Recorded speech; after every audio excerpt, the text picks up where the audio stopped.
Hello and welcome to another episode of the Otaku Experience. I'm, of course, Israel. All right, so first things first is a really slow week. Nothing to talk about really at all. We're just going to kind of scramble around here. First things first, I guess I'll talk about this week's anime episodes, at least of the ones I've watched. There's two I still haven't started of the shows. I've completed one, which is Uzumaki. I'm on live chart, by the way, just because you can kind of erase shows and they're a lot bigger. I usually use my anime list, but I just figured for the sake of the video, it's easier to use this. So I finished Uzumaki. And then Shangri-La Frontier Season 2, as well as Sword Art Online Gun Gale Season 2. I have not started these because I'm not caught up on the seasons before these seasons. And so I'm working on that before I can even start that. Orb on the Movements of the Earth, I'm going to start. It's just a matter of when I can find time to actually start it. Yesterday, I didn't have time to watch like any anime of the weekend. So yesterday, I just sat down for like 2 hours and watched like every episode that aired from like Thursday through Sunday of all the shows. It's a lot of fun. I guess did I talk about ReZero? No. Okay. So this episode would have come out after I did the show last week. Okay. So ReZero Season 2 or Season 3 continues to be pretty fire for me. It continues to be lots of fun. I think that this was probably the weakest episode so far, but still pretty interesting. Everybody's talking about the cliffhanger at the end with, I believe, what is it? It's either lust or greed, or I don't remember. Anyway, the white-haired guy who like shows up and is like, "Hey, Amelia, are you a virgin?" And it's like, "Hey, wait, hold on. What are we even talking about right now?" But I guess we'll see where it goes from there. I'm really enjoying the Garfield storyline. You know, he as a character wasn't like someone I was super invested in the first season, or in the second season, I mean. I guess it was his first season. That was when he showed up. But I'm actually really like involved in his emotional arc there. And I think that what's going on there is pretty interesting. Dawn to Dawn, I finally got to watch a new episode last week. Remember, I went to the theatrical premiere of the first 3 episodes. And that was like 7 weeks ago now. And so, you know, I still had... from when I saw that, there were 3 weeks until the premiere of the show. And then from the premiere, there were 3 weeks before I could watch anything new. So, but now that we're past that, it's been about 7 weeks since I actually saw the first 3 episodes. And I finally got to watch a new episode. I got to say, maybe it was just that I wasn't in a theater. Probably my least favorite episode of the 4 that I've seen. Not bad at all. Still lots of fun. But I guess just not as, I don't know. I don't really know what I wanted. It was about what I expected, and is still fine and enjoyable and entertaining. But I don't know what I expected from it. But you know, of the 4, I would probably put that at the bottom. But now we're gonna start a new arc. It looks like, as well as we're gonna meet some new characters. We're finally gonna meet the pink-haired girl. I know nothing about her. I didn't get that far into the manga, but I hear that like everybody hates her, and so. I guess we'll see what happens. Tower of God Season 2. Actually, you know what? I can't believe I'm saying this. They may have turned it around. Like, I'm actually like kind of getting back into it now.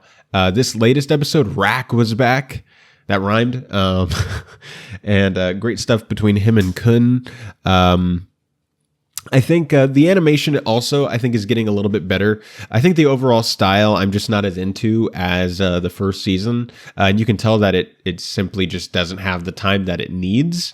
But it still looks a lot better than it got towards the end of the first core of Season 2. And it's looking a lot more along the lines of like the first few episodes of Season 2, which I still contend looked pretty decent in this new animation style. But I'm still invested to see where it goes. More people are figuring out that Bam is alive. And so it's going to be interesting to see where we go with that. I have no idea where this arc goes. I hear that there's going to be like some great payoffs and character arcs that happen as the story progresses. And so I'm just really excited to see that. I think the workshop battle actually begins next episode, which is the name of the arc. So that'll be interesting to see. I Bleach was one of the shows that I wasn't able to watch the latest episode of just yet, and so I don't have any comments on the most recent episode. Blue Box continues to be absolutely wholesome and adorable, and I was really irritated about where they stopped the episode, not because I wanted more. I mean, I did want more, but I just found it to be a very irritating place. Like, that's where you're going to put the credits, right there. But anyway, so I guess we'll see what happens. But I mean, I already know what happens. Like I said, I skipped ahead in the manga to find out, to see the confession, just so that way I could, not be irritated all the time. And so knowing that it's nowhere near gonna happen, I can just kind of enjoy this very slow, cute, wholesome anime. Demon Lord 2099, I didn't think I would actually enjoy as much as I am, but I'm actually having an okay time with it. I mean, it's probably the most forgettable show that I watch. The one I'm least invested in. Like, if I could drop any of the shows I'm watching right now, it would be that one. But I'm not mad at it. Like, I don't like, when I go to watch a new episode of it, I'm not like, ugh, Demon Lord. Like, I'm kind of like, okay, yeah, we'll see what's going on. And then, I end up watching it and I'm like, yeah, all right, that was fine. It was a fine way to spend 20 minutes. I mean, I'll probably say this like as the season goes on and as I do my fall review when on my main channel when I do that. By the way, the summer one is coming. I just had I started a new job this past week, and so my schedule was just kind of, I just haven't had a whole lot of time to edit it, but I will be doing some editing this week, and hopefully that'll be coming out pretty soon. But whenever I do my fall one, I'll probably be like, yeah, this isn't going to stick with me at all, but in the moment, it's fine. Ranma one half is becoming one of my favorites of the season. Like, I went onto Netflix last night when I was catching up on episodes, and originally I was going to watch Blue Box first, and then I opened the app and I was like, I really want to watch Ranma though. And so I watched that first, and I'm just having a good time. And I guess we'll see what happens in the next episode. It kind of ended off in like, what's going to happen? And so that's going to be a lot of fun. And like I said, I haven't started Orb or Sword Art Online or Shangri-La. And y'all know how I feel about Uzumaki. I gave my final thoughts last week. And so there's how I'm feeling about the anime I'm watching. You may have noticed, if you've been watching the show for a while, that there is an anime missing that I said I was going to watch this season, and that is Blue Lock Season 2. And you'd be correct. I'm not going to watch it anymore. The clips I've seen of it that have showed up on social media, it looks like the animation is just getting worse and worse. They clearly didn't have the time for this or the budget. Did 8-Bit do the first season? Yeah, I don't know what happened. I don't know what's going on here. The reason why I have Mal pulled up is because it dipped below 7. This is catastrophic on my anime list. This only happens when like something gets bad. Tower of God Season 2, the first part dipped below a 6. Or dipped below 7, I mean. And that was bad. The second part of Tower of God Season 2 is actually above a 7. It's doing pretty well there.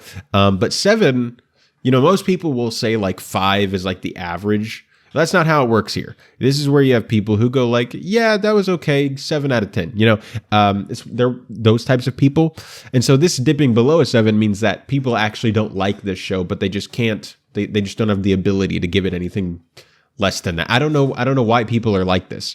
But yeah, so I'm not going to be watching that. I might still watch the movie. I missed that. But other than that, I might, if I continue Blue Lock, it'll probably be in the manga, unless like they do like a season 3 of Blue Lock and it's like a return to form in terms of the animation of the first season, then I might power through season 2, or maybe I'll just read the arc that it's covering, the U20 Japan arc, and then just skip ahead to the anime after that. But we'll see. It all depends on what's going to happen, but I have no plans to check out this season right now because I won't like it, probably, just because of the animation. So that's everything having to do with anime. well, I mean, this whole show is about anime, but the anime that I'm currently watching. There's some smaller stuff here first before we get into the audience rankings and then the main stories. And the first thing is that the John Wick anime, I forget if we talked about that, but I forget if it was announced before I started doing the Otaku experience or if it was announced sometime in those first few months. But they're doing a John Wick anime, and it looks like it is going to be a prequel feature film. And that's really all I want to talk about it. Another thing, and this one I just have no words for, a Megan Thee Stallion anime is in the works. Now, I mean, this isn't, I guess, well, no, it is surprising. I was going to say it's not surprising because we know she's a huge anime fan, which she is. I guess I'm just surprised that they're doing an anime of it and not like just like a, I don't know, like a feature film. I don't know. In Houston, Texas rapper made her surprising announcement on the social audio platform Stationhead.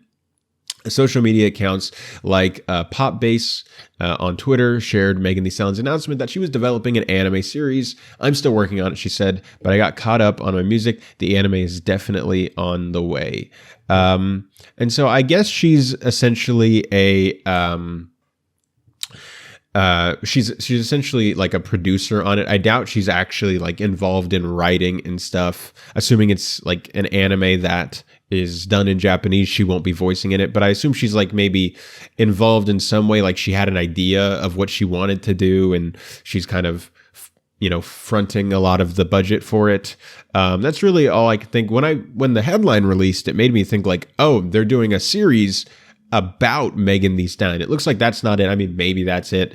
But she hasn't really, at least from all the comments I've seen and based on this article, I don't really see anything insinuating that, but rather she's just kind of like involved as like as a producer, which is fine. But I still really don't have much to say about it. We're going to get on over into the audience rankings from this past week, and then we'll get into the Japanese animation TV rankings. So starting out with anime trending, we have Dan Da Dan, which has spent 3 weeks at number 1. ReZero Starting Life in Another World Season 3 has spent 3 weeks at number 2. Bleach Thousand Year Blood War The Conflict goes up 2 spots to number 3. Blue Box goes down 1 spot to number 4. Ranma 1/2 goes down 1 spot to number 5. Serigensuki Spirit Chronicles Season 2 goes up 1 spot to number 6. Orb on the Movements of the Earth goes down 1 spot to number 7. You Are Miss Servant goes up 1 spot to number 8. Danmachi 5 goes down 1 spot to number 9, and 365 Days to the Wedding is a re-entry into the top 10 at number 10. Going over to Anime Corner, at number 1, we have Dan Da Dan, which goes up 3 spots to number 1. Bleach Thousand Year Blood War The Conflict goes down 1 spot to number 2. Blue Box goes down 1 spot to number 3. ReZero goes down 1 spot to number 4. Tying the Knot with Amagami Sister is at the same rank as last week at number 5. Blue Lock Season 2 goes up to number 6. Danmachi, is it wrong? Anyway, I just zoned out and started reading the title. Goes down 1 spot to number 7. Ranma 1/2 goes up 1 spot to number 8. Orb on the Movements of the Earth goes up 10 spots to number 9. And Demon Lord 2099 goes up 33 spots to number 10. I'm saying it's kind of fun. I am surprised a little bit that Blue Lock is up here. Was it on the anime trending at all? Yeah, no, it's not on here, but it's on here. Interesting. Yeah, maybe it's just, maybe from what I know, I just see the clips of the animation. I'm like, that looks bad. Oh my gosh. But maybe it's just like, in like the soccer sequences, which arguably are the most important sequences in the show, but maybe in like the other parts, it's fine looking. Who knows? Anyway, we're getting over to the Japanese animation TV rankings, and as always, I'll explain. This is from the Kanto region of Japan, which has over 40 million people in it, and they use this survey as kind of a to estimate what the overall Japanese population is watching when it comes to anime. So Blue Miburo debuts with a 4% rating. What the heck is this? I don't remember this. Oh, okay. So this is a seasonal anime. But anyway, not a show I'm watching, but a show that people are watching, I guess. So Blue Miburo debuted with a 4% rating, which is really good. One Piece debuted with a 2.7%. Dragon Ball Daima at a 2.5%. And the Magical Girls show at 2.3%. And then I believe Oshiri Tante is a kid's show, right? Yeah, just making sure. And that's just one that we don't see appear that often, at least as far as I can remember. And that's it for the Japanese animation rankings. All right, so as you guys know, I've been talking about it ever since we did the Otaku experience, or ever since we started it, I mean. One of my favorite shows of 2022, I believe, was Arknights Prelude to Dawn, which was the first season. Arknights Perish in Frost came out last year, and I didn't like it anywhere near as much, but I still thought it was decent. Season 3 was announced right after that, like in December of last year or something, and I'd been excited and waiting for it, and we haven't really gotten any news. We got a little teaser, but we haven't really gotten any news until now. They've unveiled a third trailer for Arknights Rise from Ember, and where's the release date? That's what I care about. I don't care about the trailer. What's the release date? Tell me when it's coming. First trailer was shown off in April. We still don't have a date. Dang it, guys. If I had to guess, since they haven't set a date yet, I assume it's not coming out in winter. I assume it's going to be coming out probably at the earliest in spring. But anyway, here's the thing. Hopefully it's not too loud. Okay, great. So, okay, it's just a little 27-second teaser thing. I mean, it looks nice. That music is great. I've always loved the Arknights score. I am excited to see where it goes. I don't know if this is going to be the final season or not, or if they have another season after this. I know that it's based off of a mobile game, and the mobile game, just keeps going because it's a gacha game. It's kind of like Genshin. It just keeps going, and they're just adapting like the story parts of that. So I don't know how far that actually goes, or how far they're planning, at least for this anime to go. Maybe they'll have a spin-off sequel anime after this ends. But anyway, let me check actually my anime list to see, because sometimes they announce like when it's going to come out and I just miss it. Arknights. Here we go. Okay. Not aired yet. Well, it's interesting. The first 2 seasons both aired in fall of their years. The trailers are coming out, and so it can't come out in fall next year. That's too far away. I thought it was going to come out in fall this year. And then like when I like looked at the season, I was like, where's Arknights? So like I said, I think we're looking at probably a spring anime. Maybe winter. We still have like 2 months before they have to announce when that'll start.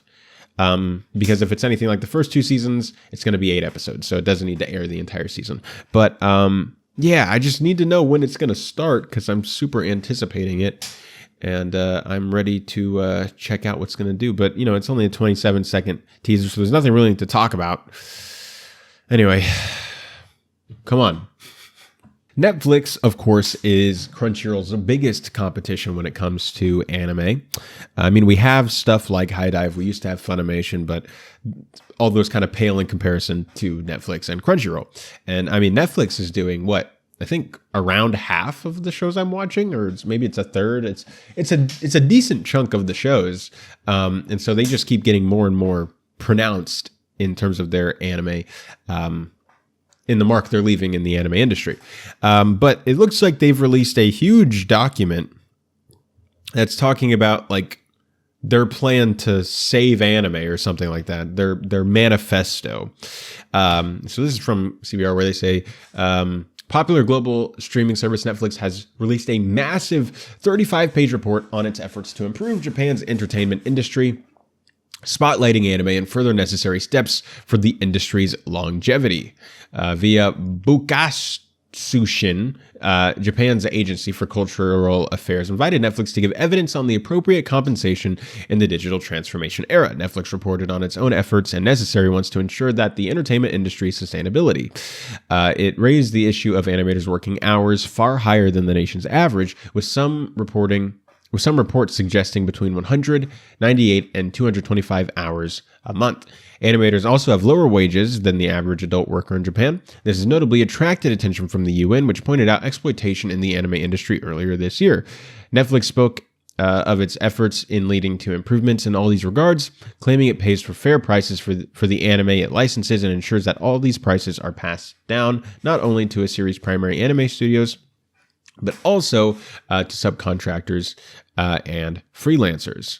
Upholding pay and standards, particularly further down the anime chain, has been a serious issue in the industry. Netflix itself was mentioned in 2020 by animation director Nishi Terumi for its significantly higher budgets worth twice or three times the amount of regular anime, but added that this wasn't being passed down to creators. Just this year, the lack of industry visibility downchain provoked multiple serious legal concerns. A sanctioned North Korean animation studio was reportedly involved in Dalian Boom's production. A child also claimed to have worked on the Isekai Onsen Paradise earlier this year, attracting widespread attention and outrage. While the latter claims are dubious, the scandal raised important questions about supply chain visibility and ensuring that streaming services like Netflix could enforce standards to ensure this. Netflix requires invoices for the entire production chain, cutting down middle managers at each layer who might drive up the costs through management fees. It calls for this throughout the industry, at the very least enabling investors to know where and how money was being spent and have the data to demand specific improvements. That's pretty based. I like that. Netflix also highlighted its efforts to improve standards in other related industries, like live action. It introduced intimacy coordinators in its Japanese productions, aims to promote better harmony, blah, blah, blah, blah. I don't really care about this. Contractual issues, notably in the anime industry, have been a major source of controversy. JANECA's survey for 2023 revealed over 20% of animators have been unaware of their terms of their contracts when joining the anime industry. There has also been very little will to change this over decades, owing to relationships that place trust in verbal agreements and an anime village mindset, which, according to commentators, tries to maintain the status quo and isolate those who speak out against this. We've talked about this ad nauseum. The current nature of the anime industry also means that its near majority freelancer demographic is constantly moving from job to job, which Japanese studios have struggled to keep track of. Kadokawa chief animation director Takashi Kikuchi recently told Nikkei that he wanted the company to have centralized contract system in place by 2025. Successful contract case studies include Dandelion, I don't know why I read it like that, animation studio, which co-produced the first Slam Dunk with Toei Animation. Its CEO spoke to ASC2 earlier this year about the positive effects of its contract database system, Contracts One, which implemented for the film in 2022. Netflix also said the general workers are better protected in the West, highlighting the roles of unions like SAG-AFTRA in securing pay raises and better conditions, as opposed to expecting production committees and investors to distribute revenue more fairly. However, Netflix argued adopting this would not be effective in Japan. The fast-growing anime association in Japan, or NAFCA, has argued the opposite. Nevertheless, both agree that the skill-level certifications are necessary to ensure that more experienced and talented creators are paid for their worth. They also agree that more practical education for new animators is necessary. Netflix cited America's AFI Conservatory as an example, providing practical and theoretical knowledge for its students. Poor education skills are major reasons why NAFCA argues the anime industry is set to collapse in just a few years. Anime production budgets are often allocated for a project's completion in 3 years. These may stretch to 4 or 5 in part because retakes are necessary, driving up the costs or eating into other productions. This can lead to low-quality productions or even cancellations. NAFCA hopes to make its first inroads into implementing and standardized skill-based certificate, holding its inaugural animator skill tests on November 9th. Finally, Netflix says its rankings, such as weekly and bi-yearly What We Watched and Netflix Engagement Report, empowers creators. The data helps to provide ideas for future work and secure better leverage for creators in license renewal negotiations. Netflix also touted its role in helping produce adaptations of original works. As an investor and intermediary, it helps to convey the original IP holders' wishes to production companies, citing the live-action production of One Piece as an example. Netflix also referenced its membership of ACE, which fights piracy, including anime. The group's crackdown on attempts on high anime, the world's biggest piracy site, have made waves in recent weeks. All right. First thing that I didn't expect to say, based Netflix over here. Like, what the heck? Most of this I really like. I've been talking about this for a while.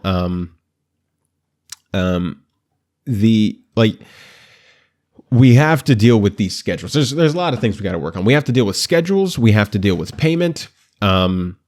And when you have those two dealt with, everything kind of trickles down to all the other issues. Like if you have better production schedules, people aren't overworking, you're not getting behind, and you're not bumping into your next 7 projects or whatever. If you have better money, people are getting paid more. Like Netflix was talking about how that money does not reach the creators or the animators. Like that money's just like, where's it going? If you have that, people have better, I think making sure that the people who are making the art for you, having, maintaining a healthy work-life balance and mental health, I think that's pretty important, I don't know. You'd think, at least.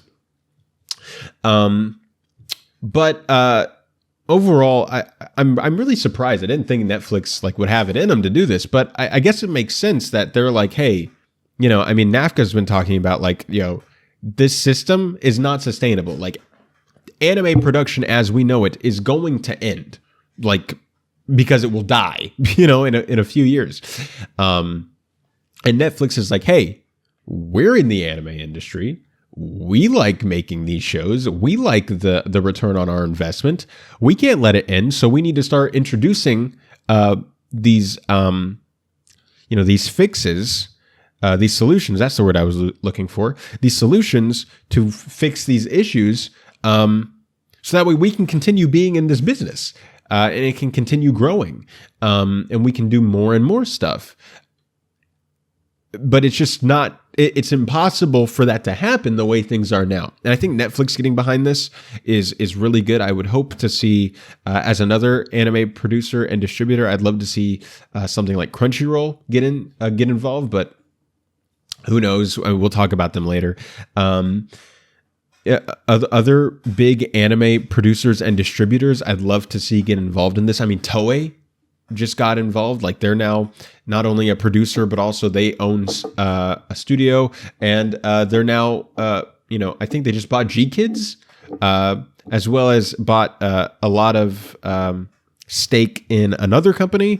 If you're going to do this, Toei, if you're going to have your hands in all these areas, I would love to see them get involved in this. I think once these bigger companies start implementing these fixes and it kind of becomes industry standard, it'll trickle down to all the other studios.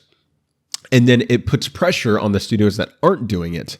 Because I definitely believe that you will see that. So let's say, for example, I know I keep beating up on MAPPA, but they're the ones in the news the most about this recently. Let's say Netflix does it, then Toei does it, A1 does it. All the producers start doing it with their anime. Hey, if you're going to do this, you need to do it this way. And so the studios that do it the studios that are animating for those producers start doing it. And then, let's say MAPPA doesn't want to do it. Now everybody's looking at MAPPA because they're the only one that's still treating the people who are working on their stuff awfully, whereas it's become industry standard for it to, for us to treat people like people. And when that pressure's on them, they're kind of be forced to change in a way. And so I think that would be really good. This obviously isn't going to happen immediately. This is going to take a couple years at least, for not only for this to become a big enough thing for us to feel an impact, but also they have to implement this stuff. And then that's going to take a while before we actually see it on our end, seeing how stuff plays out in the behind the scenes processes, in the production reports, in leaks that we hear, and in the overall anime that we see.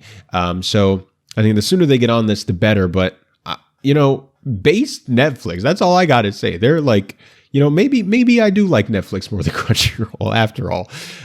Yeah, really impressed here. And I don't know, I really like what they had to say. Well, the crackdown on anime piracy sites continue. And I won't talk about this too long because my thoughts on this, unless something really different is involved in this. But it's generally the same thing, except this time we got a little spicy drama going on here. So New evidence submitted in PCR Distributing's major lawsuit against the world's biggest free adult manga site in H-Word reveals that the former actually offered to work with them on multiple occasions. So it kind of sounds like they're just like, hey, we offered to work with you. Let us in on this. Oh no? Okay. You're getting destroyed. So anyway, in August 2024, PCR Distributing launched a lawsuit against that for copyright infringement, requesting a court subpoena that could unmask names, addresses, login information, and billing records, server logs, IP addresses, email exchange, and more. That place is fighting this, alleging that it doesn't store any infringement content on its own servers and is merely a service provider. It is also seeking production against the subpoena, arguing that any information must be revealed. It should remain private.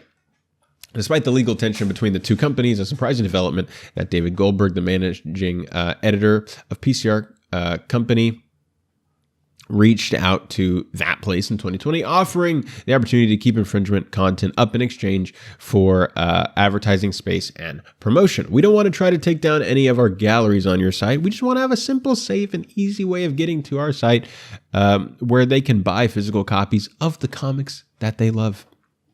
They said in an email. J18 is part of a massive connected web of mature Japanese comic distribution in the West, all initiated by Peter Payne and yada, yada, yada. All right, I don't care about the rest of this. So this actually, I misspoke. So this is, I mean, it's like a related topic, but it's actually, this is not a piracy thing. This is actually like a full-on, like, this is like a distributor. They're just mad about it. Well, I guess no, it is. It is. But they were okay with it. That's where like the confusion is. Like I don't know if like they had like full on legal permission, but you know, they were doing it because they're gonna do it. They're gonna pirate. And so, you know, the company was like, hey, all right, you're gonna pirate and you're getting a lot of traffic there. So that's good for us. That's free marketing. We just want to add ads to your website that they can come to our website and buy the physical copies. And then that word said no. And then they said, okay, well then it's on. We're taking you down. Which I guess I get because they're not really making any money off of it. If anything, like with these piracy things, it's not like... It's like, I mean, more people are reading their stuff, but they don't get like a cut from it. They don't get anything from it. They just, if anything, they just get like free marketing and name recognition, but that's all. Like, I mean, if people really like it, like, I'm sure there's some traffic. Like there's some people who are like, yeah, I want a physical copy of this manga. But that's definitely not like a large portion of it. So, I mean, you know, fight it out. I don't care. I don't use this site. It doesn't affect me at all, but, anyway, I guess we'll see what happens.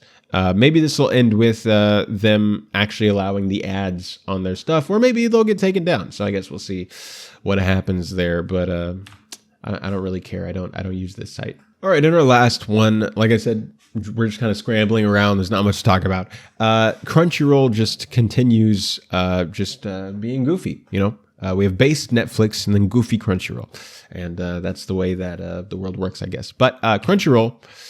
Apparently is going through allegations that people are allegating. No, people allege that that Crunchyroll is opening fan mail that's meant to go to specific people. That Crunchyroll's opening it, you know, and then trashing it. Without giving it to the person. So, anime fans were stunned on October 25th when voice actor, ADR, writer, director, and Crunchyroll award winner David Wald shared posts alleging that Crunchyroll and Funimation had illegally opened, disposed of, and distributed the contents of fan mail sent to him over the last 5 years. Dear friends, if you sent me anything, care of Funimation or Crunchyroll in the last 5 years, he posted to Twitter, I apologize, I didn't get it. I learned yesterday that Crunchyroll opened my private mail, threw away your letters, and passed out my included items, or any included items, to their staff. These contents included magazines, stickers, and other gifts of value to fans who wish to thank David for his efforts, which included voice actor roles as Alice Gad in Vinland Saga, Gadgiel in Fairy Tail, and ADR direction in To Love Ru, the case study of Vanitas, and Bloom into You. And these are the tweets in question. As you can see, got lots of traffic, over 100,000 likes. That's a lot. Below is a photo of the complete contents of one of the packages addressed to me that was opened and distributed to employees. If you ended up in possession of any of it, I'd very much like it returned to me. And then, he's responding to people saying, I didn't get any of that. Following Wald's post, many came forward to share that they had sent him packages. Several admitted to fears that they had upset Wald, which is why they never received a reply. In addition to the damage this caused to the relationship between Wald and his fans, Wald added that this has ruined his relationship with Crunchyroll. He's now working to have items returned to him and stressed that this has nothing to do with regular staff, citing a company freebies table that management likely oversaw. Crunchyroll responded to the allegation on October 27th in an email to Anime News Network, which reads, "Anime fans have a special connection with dub voice talent, and that emotional expression is important in fueling more love of anime content. We are currently investigating the matter regarding the allegation of undelivered fan mail to a voice actor. We respect the privacy of all of our voice actors and do not intentionally open mail or packages not intended for Crunchyroll. Any fan mail should be sent directly to talent and their management." Assuming the letters weren't sent to addressed to Crunchyroll, that Crunchyroll isn't a designated recipient, many speculate that the company's actions amount to the federal crime of mail theft, and that's what people are now talking about. So, look, it is goofy. Here's what I'll say. I don't know if this is like a Crunchyroll thing, like an overall like Crunchyroll, or if this is, clearly some form of management allowed this. Like, this doesn't happen for 5 years without someone higher up finding out and then being like, yeah, it's fine. So there's that. I hope whoever did all this gets fired. The people who passed it around, as well as the person who oversaw it and was fine with it, or multiple people who oversaw it and were fine with it. But I don't know if this is like a Crunchyroll thing versus just like, yeah, there was a few people, and they should all be taken care of. But I don't know if this is a Crunchyroll thing. As much as I want a dog pile on Crunchyroll, trust me, I do. Even though I'm a fan of Crunchyroll. That just seems like that just doesn't seem likely to me. That could feasibly be the case, but it just doesn't seem likely. I will say that I was not a fan of their statement. Their statement is just like, we know nothing about this. People deserve to have their mail. Cool. I don't care. Like, yeah, I hope you're investigating it. Do you want to tell me something that actually like matters? But it's a corporation, and we shall see what happens with that. But personally, I don't think this is like, as much as I want to. I don't think that this is like a Crunchyroll like industry thing. I think that this is like just maybe even like a few dozen people or whoever. We're just like, oh yeah, cool, yeah, that's cool, yeah, take that, yeah, who cares? And I hope that David Wald gets all this figured out, and that whoever gets in trouble, even if that ends up being the entire company, so be it. But anyway, guys, that'll do it for this episode of the Otaku Experience. I want to thank you guys so much for watching. If you want to listen to the show rather than watch, you can always listen to the podcast over on Spotify. All my social media is in the description down below. I want to thank you guys once again for watching, and I will see you all next time.